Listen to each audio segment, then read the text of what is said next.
Assalamualaikum warahmatullahi wabarakatuh. Pada kehidupan di zaman ini, kita seringkali menghadapi atau melihat masalah-masalah yang ditimbulkan yang ada di dalam kehidupan kita.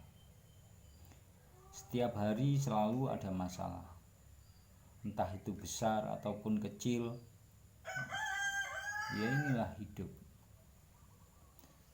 Tergantung, kadang kita ikut masalah orang lain, menyibukkan diri dengan urusan orang lain, itu juga merupakan suatu masalah yang tidak bisa terbendung. Karena apa? Keinginan rasa tahu kita. Rasa ingin tahu juga bisa menyebabkan pemikiran-pemikiran yang kurang baik, ya. Pemikiran-pemikiran yang tidak seharusnya dipikirkan. Jadi perlu di sini untuk menghindari perbuatan-perbuatan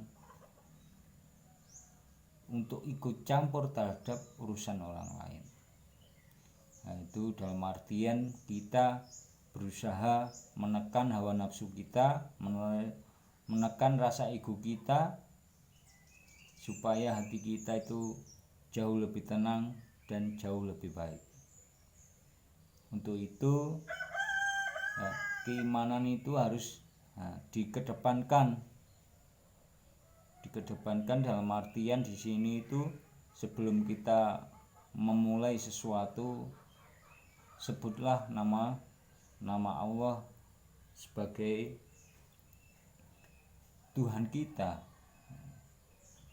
Sebutlah dan minta petunjuknya.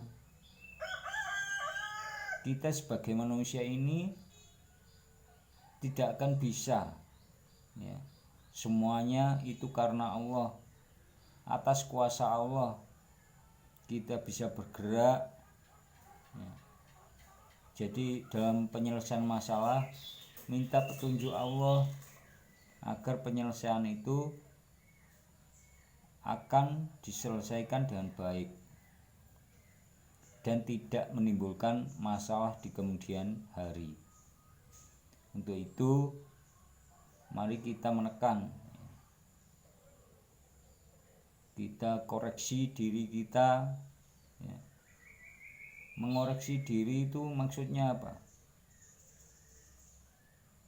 Kita harus melihat masa lalu kita, perjalanan hidup kita dari kecil hingga dewasa saat sekarang ini.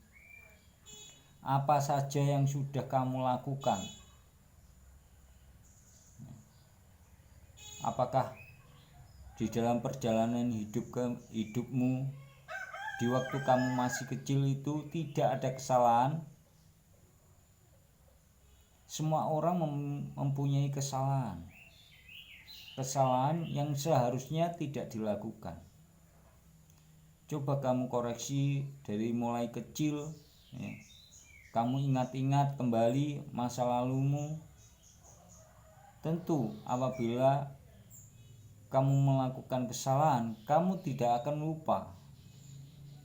Kalau lupa itu, kalau ada yang lupa, itu namanya melupakan. Ya, sebetulnya kalau kita melakukan kesalahan, kita akan terus mengingat.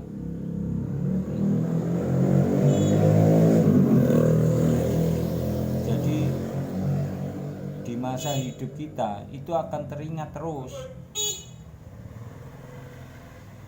Itu merupakan memori yang diberikan oleh Allah kepada kita, supaya kita bisa melihat, mengingat terus.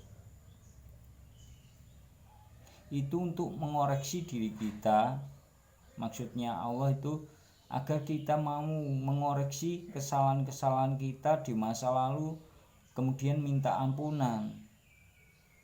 ya, dengan penyesalan yang sangat mendalam. Kita minta ampunan yang tulus dan ikhlas dari Allah Subhanahu wa taala. Insya Allah Allah akan mau memaafkan, sehingga dosa di masa lalu itu bisa dengan sendirinya terhapuskan, bisa diampuni oleh Allah.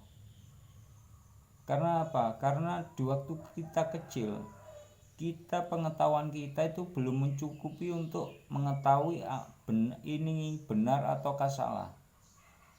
Jadi saat dewasa, apabila kamu sudah dewasa, sudah mengetahui hal yang baik dan hal yang buruk, kemudian kita diberi pengetahuan oleh Allah tentang akhlak yang baik dan yang buruk, maka di situ kita itu melihat kembali masa kecil kita yang telah berbuat dosa secara tidak sengaja maupun yang sengaja, minta ampunan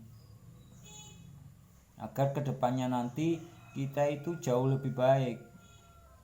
Masa remaja kita, masa kanak-kanak kita,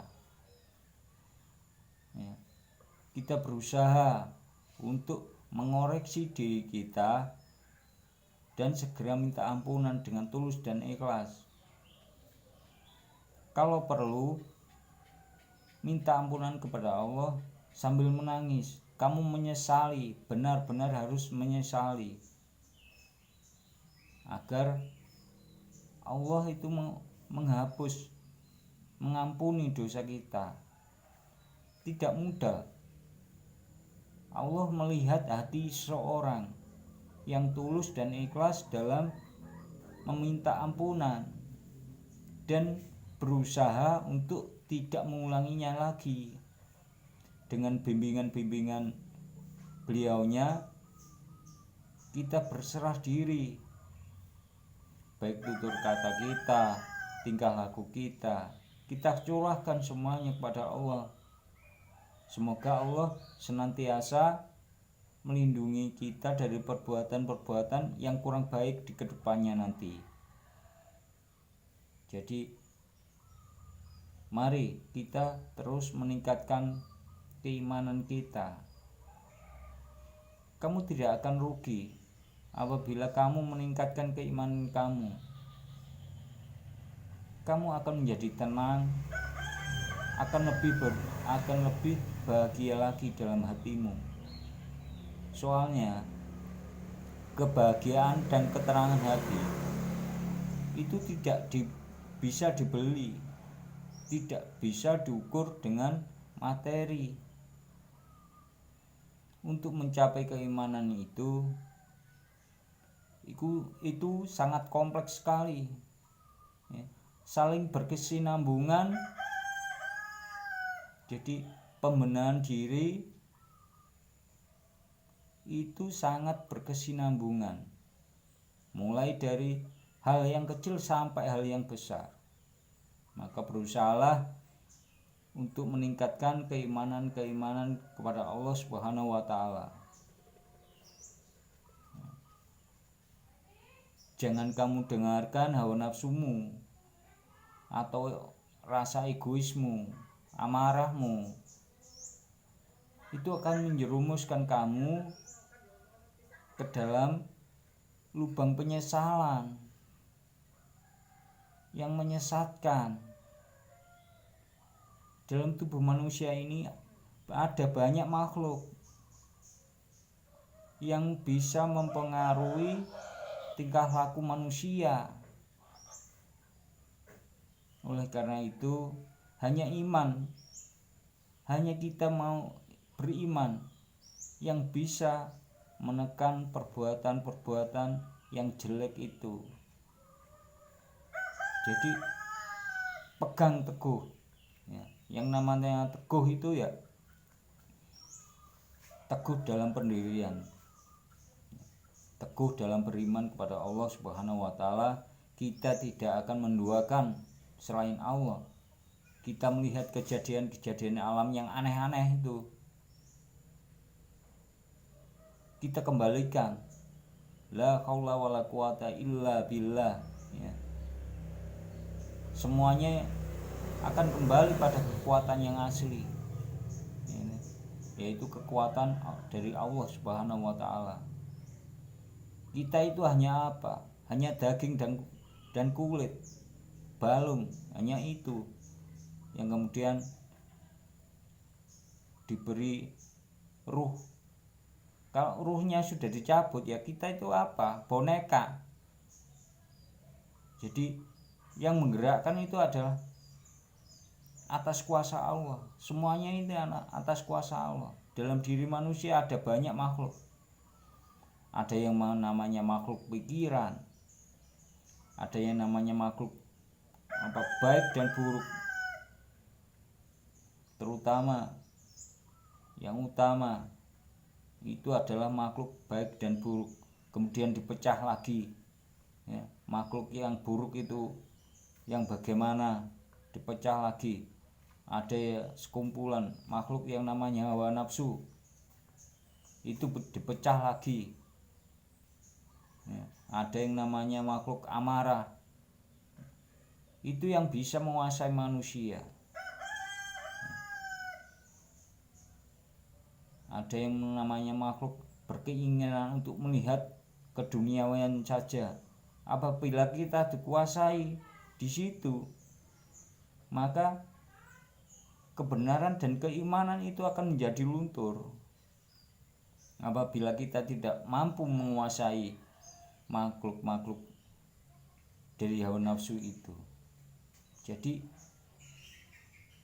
harus benar-benar beriman kepada Allah, dan untuk mencapai keimanan itu harus kompleks sekali, mulai dari nol dulu, ya.